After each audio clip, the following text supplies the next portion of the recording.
안녕하십니까. 여의도 24시입니다. 이번 시간에도 이 국내외 지도 체제에 대한 이렇게 갑론을박 또는 시시비비 이런 의견들이 계속 제기가 되고 있는데, 여기에 대해서 잠깐 또 얘기를 해볼 필요가 있다고 생각을 합니다. 이 국내외 비상대책위원으로 지금 활동하고 있는 김용태라고 있습니다. 옛날에 이준석이가 네 마리 말 중에 천하 용인 중에 용으로 꼽았던 그 김용태, 이 사람이 이번에는 이 국내외 비상대책위원이고 그리고 22대 국회의원이 됐지 않습니까? 그런데 이 국내외 지도 체제에 대해서 특히 이 황우여 비상대책위원장이 얘기한 소위 말하는 2인 투톱 체제 또는 2인 지도 체제 또는 절충형 지도 체제 또는 하이브리드형 지도 체제, 이런 거에 대해서 상당히 긍정적으로 평가하고 그걸 옹호하고 거기에 대한 비판, 거기에 대한 의심을 뭐라 그래야 되냐, 꿈보다 해몽이다, 이런 식으로 상당히 조소를 날리는 그런 의견을 표명했습니다.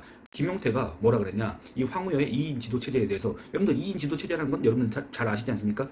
이번 전당대회에서 당 대표를 뽑고 그 다음에 이 당 대표와 경쟁을 했던, 당 대표 후보와 경쟁을 했던 다른 후보도, 그러니까 차점자도 결국에는 수석 최고위원이라는 식으로 해서 2인 지도부, 2인 지도 체제를 구성한다. 그렇습니다. 그러니까 당 대표, 그 다음에 부대표, 이런 식으로 당을 이끈다. 여러분들 그 당이 제대로 돌아가겠습니까? 여러분들, 그리고 이 전당대회에서 당대표 선거를 하는데 이 당대표 선거가 받은 득표율이 분명히 있을 텐데, 이 당대표와 이 부대표가 그런 어떤 동격으로 2인 지도 체제를 구성한다? 여러분들 그게 말이 됩니까? 이게 과연 이 국내임 당원 또는 국내임 지지층 또는 이 전당대회에서 표출된 그런 민심이라고 해야 될까? 그런 거에 부합하는 이런 지도체제 구성입니까? 전혀 그렇다고 얘기할 수가 없는데, 지금 이런 것들을 왜 이렇게 옹호를 하고 왜 여기에 대해서 이렇게 에너지를 쏟고 있는지 모르겠다, 그 말입니다. 지금 현재 국민의힘은 얼른 전당대회를 치르고 그리고 구심점을 얼른 마련하고 그 구심점을 정말 말 그대로 구심점으로 두고 똘똘 뭉쳐서 어떻게 하면 이 이재명의 거야를 상대할 것인가, 어떻게 하면 이재명과 조국 이 좌파 대연합을 상대할 것인가, 어떻게 하면 저 온갖 사법 리스크로 똘똘 뭉친 저 이재명과 조국 연합을 깨부술 것인가, 여기에 대해서 연구를 해도 시간이 모자를 파네. 여기에 대해서 노력을 하고 여기에 대해서 매진해도 에너지가 모자를 파네. 지금 뭔 소리를 하고 앉아있는지 모르겠다, 그 말입니다. 김용태가 이런 얘기를 합니다.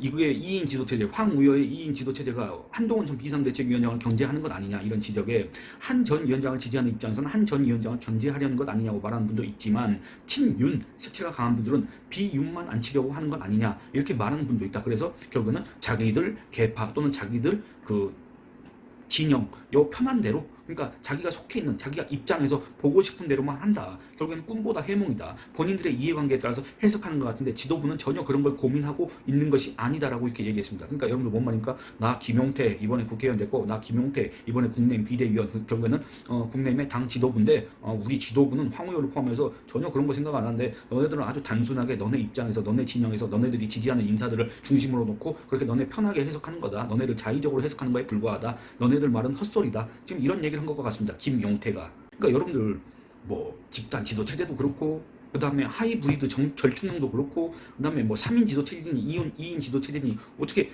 이런 것들이 다 왜 대안으로 이렇게 이 당 지도부 또는 아니 당 지도부라 하면 뭔가 이 정통성과 뭔가 이 권위를 갖고 있고 그런 명분을 갖고 있는 것 같으니까, 어디서 급조된 황우여는 지금까지 어디서 뭘 하다가 갑자기 또 다시 나와가지고 이 국내임이란 당을 이끌겠다고 나와서 이런저런 기존의 전당대회 규정을 고치고, 여러분들 저는 그게 너무나도 이해가 안 되는 겁니다. 일단 첫째, 황우여라는 사람 입에서 하이브리드라는 그 표현이 나온 것 자체가 정말 어떻게 보면 생경하다, 이런 생각이 듭니다. 그게 과연 우여의 표현인가, 황우여의 생각인가, 이걸 갖다가 의심하게 되는 첫 번째 대목이 바로 하이브리드라는 그 표현입니다. 그렇기 때문에 제가 지난번에 영상을 찍을 때, 방송을 할 때 황우여의 뒤에 있는 그 누군가가 황우여한테 그런 것들을 갖다가 계속 지금 주입시키고 있는 거 아니냐, 이런 의심을 했지 않습니까? 지금까지도 저는 그 의심을 버리지 못하고 있습니다. 두 번째는 황우여가 지금 비대위원장으로서 전당대회 규정을 고치려고 하는데, 그게 왜 공교롭게도 이 지금 현재 국내의 지지층의 압도적인 지지를 받고 있는 한동훈이라는 사람의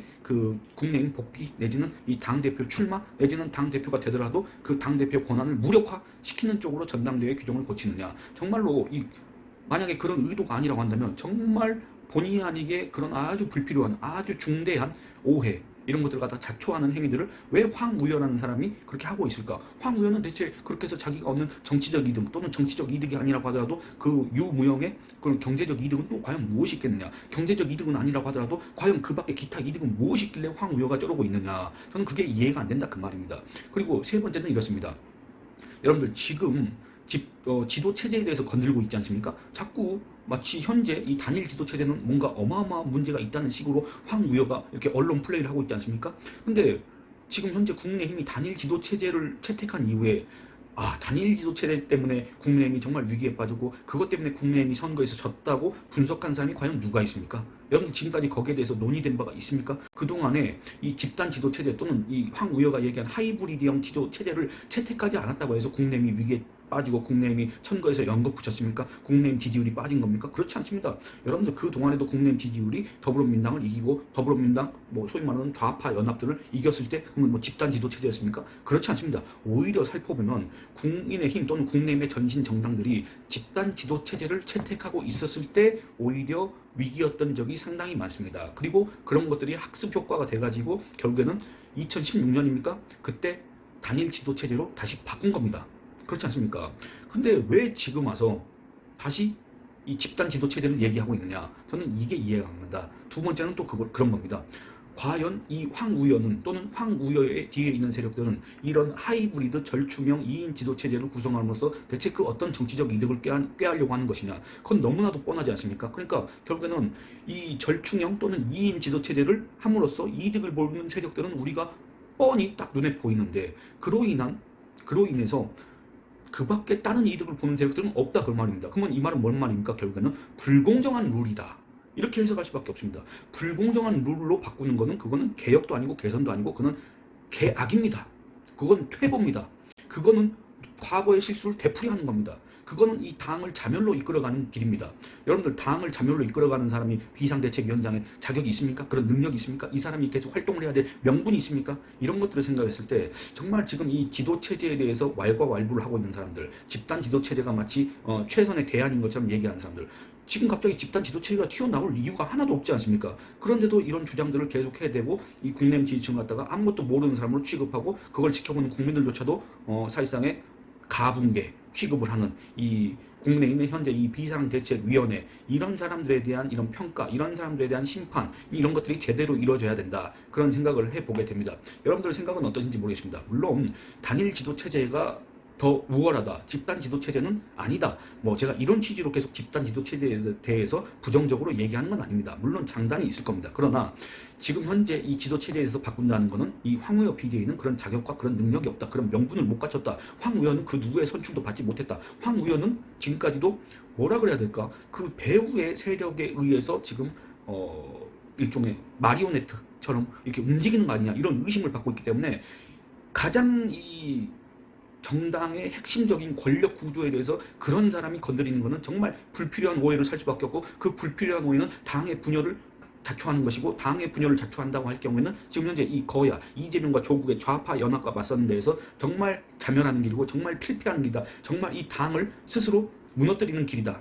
이렇게 얘기를 할 수밖에 없습니다. 그래서 이 황우여 또는 이 황우여 비대위에 참여하고 있는 자들의 이런 지도체제 변경, 시도 이런 거는 정말로 위험하다. 정말로 막아야 된다. 정말로 이들을 심판해야 된다. 이런 얘기를 하고 싶습니다.